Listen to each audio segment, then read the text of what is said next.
Well, it's 12 minutes to the hour here on Paris Live PM, and that means that we're coming towards the end of our program here today. And in our segment Live on Live this afternoon, I'm joined by Cathy Ho, who is a food critic, journalist, and founder of the Taiwanese Epicurean site HaoKouFu. It appears that now, Cathy, you spend your life traveling the world from restaurant to restaurant, but you also work as a curator of exclusive food and wine events and gastronomic tours. Cathy, first and foremost, you're very welcome to the program. Thank you, Dev.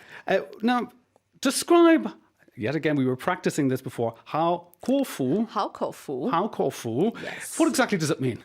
HaoKouFu is a term with no precise English translation, but which refers to people who are lucky to eat and drink very good things. Mm-hmm. Yeah. And when did you set up this site? It's like a blog site, it's like a description site, it's also a community, I think, as well. Yes. People like to exchange what they've experienced. I started in 2008. That's a good while back. Yes. So you'll be celebrating 10 years sooner than later. Yes. So what exactly got you into being a foodie, if you will? I mean, you say that you're very passionate about food, wine and travel, and well, indeed, you could be called an Epicurean. But how did you get into food reviewing?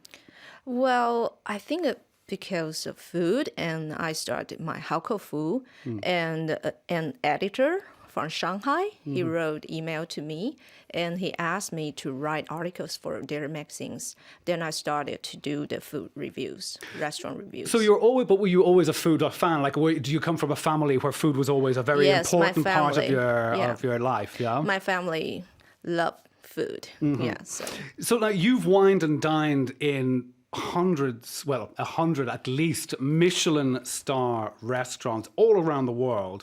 Now, this is a question that my listeners, or our listeners, should I say, and myself would like to know.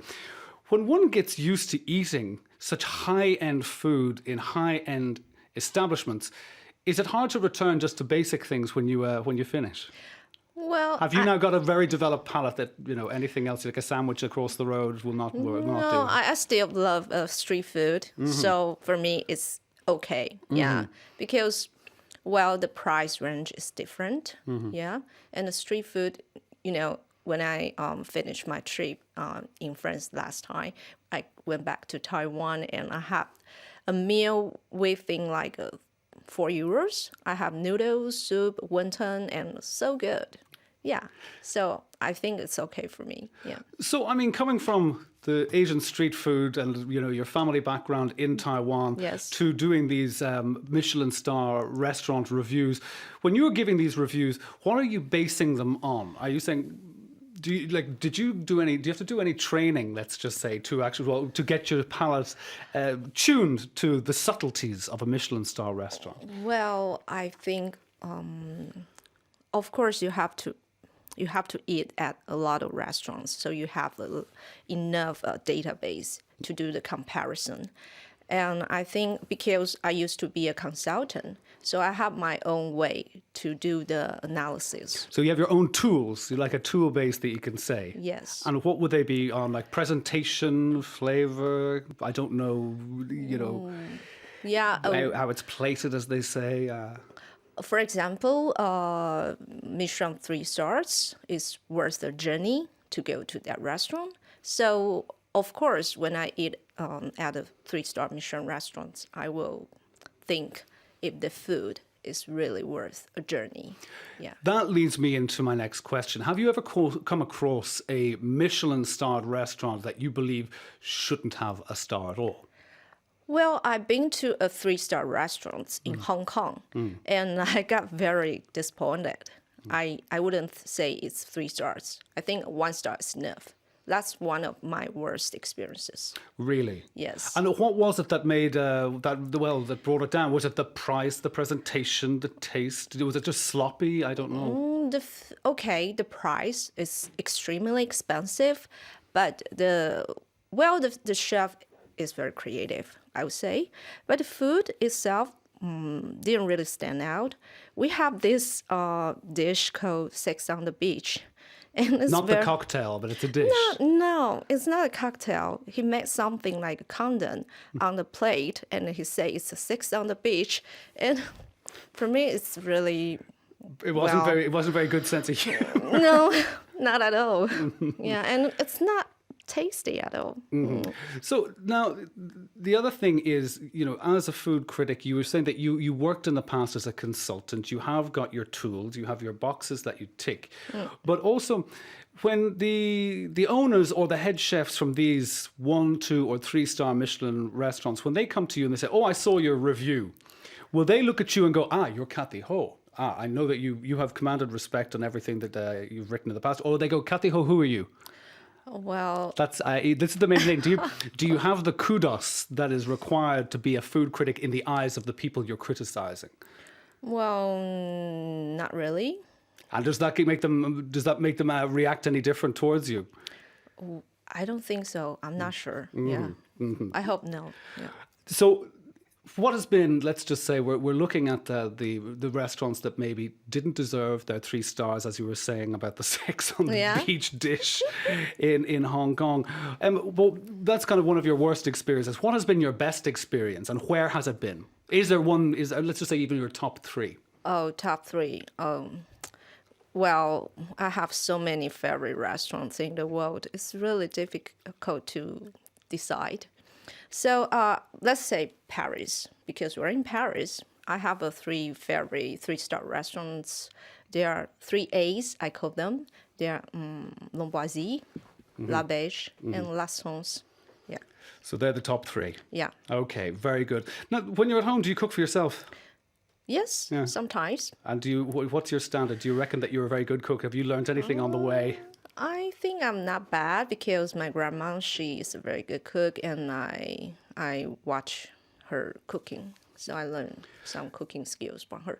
So let's have a look at Asian food itself. I mean, Asian food is so diverse, even within the countries themselves. I mean, China, like from one region to the other, it's a completely different dish. I mean, we have Vietnamese, Cambodian. So what makes Taiwanese food stand out from other Asian cuisines?